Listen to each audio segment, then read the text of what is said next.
Lehenengo eta behin, eskerrak nahi ditut eman, Arabako Foru Aldundiko agintari, epaimahaikoi,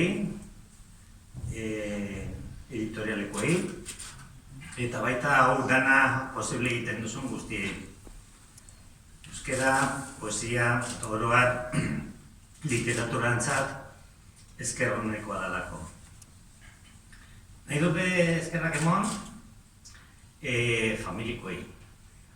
Ja ez daudenak, nire gurasoak, gure gaitik nago hemen, naitite amomak, arbasoak, eta baita orain daudenak eta egongo direnak.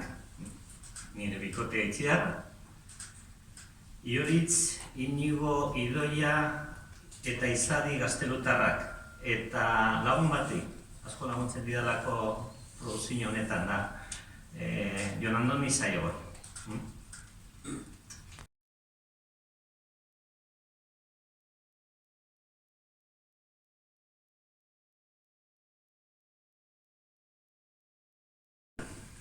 Esaten ziguten gaztetan, zerbaiten porrot egiten genuenia.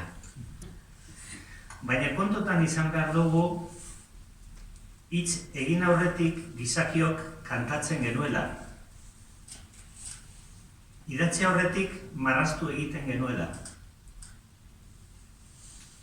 Lehen musika eta poesia ziren nagusi, eta poesiari esker hainbat gauza aditzera eman daitezke. Faltan ditugunak presente izan.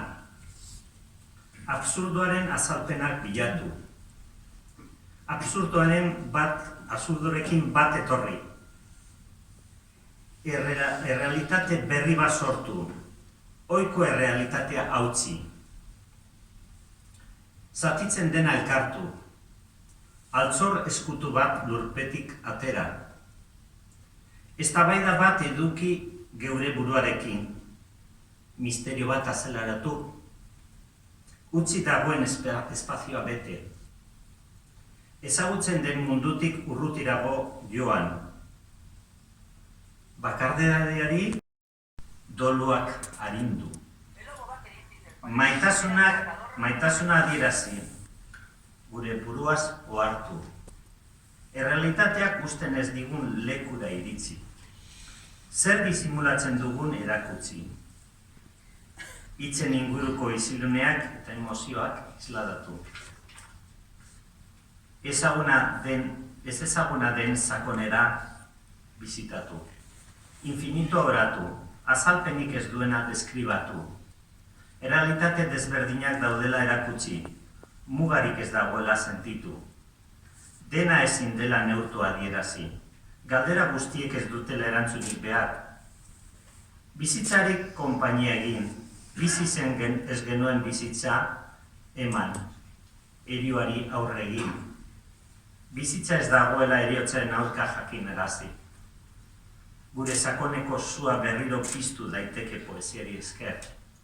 Eta gogoratu, hitz egin aurretik kantatzen genuela, eta idatzi aurretik marraztu egiten genuela. Eskerrik asko.